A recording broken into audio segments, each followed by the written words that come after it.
ভাইরা, 54 বছর দেখেছি। এবার আওয়ামী লীগ, জাতীয় পার্টি, বিএনপি সব দেখা শেষ। 54 বছর সবাই দেশ শাসন করার নামে সোনালী যুগ মনে করে বলেছে, কিন্তু ওরা সবাই শোষণ করেছে, অর্থ পাচার করেছে। এবার সব দেখা শেষ। এবার জামাত ইসলামকে একবার দেখতে চায়, দাঁড়িপাল্লা মার্কায় এটিএম আজহার সাহেবকে একবার বিজয় করতে দেখতে চাই। কি জন্য আপনি ভোট দিতে চান? উনি সৎ মানুষ, ভালো মানুষ। উনি মৃত্যুর মুখোমুখি নির্দোষে হয়ে বেরিয়ে এসছে।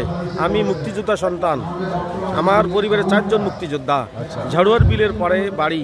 আমার বাবা তার সাফাই শিক্ষী ছিল, অত সাক্ষী হওয়ার কথা ছিল আমার বাবা, আবার চাচারা, অথচ 3 কিলোমিটার থেকে এই সাক্ষী নিয়ে এসে 7 কিলোমিটার থেকে তার দেখেছে। অথচ বাবা আমার চাচারা এখানেই ছিল, ওই হত্যাকাণ্ডের ওখানে ছিল। অথচ আমার বাবারা আমাকে বলেছে যে তা এটিএম আজহার ইসলামকে তার চেনেও না, তাকে দেখেও নাই, অথচ মিথ্যা মামলায় তাকে সাজানো হয়েছে। এই ইয়াতে আক্ষেপে এবার সব দেখা শেষ। এবার আমরা দাঁড়িপাল্লা এটিএম আজহার ইসলামকে বিজয় দেখতে চাই। ধন্যবাদ আপনাকে।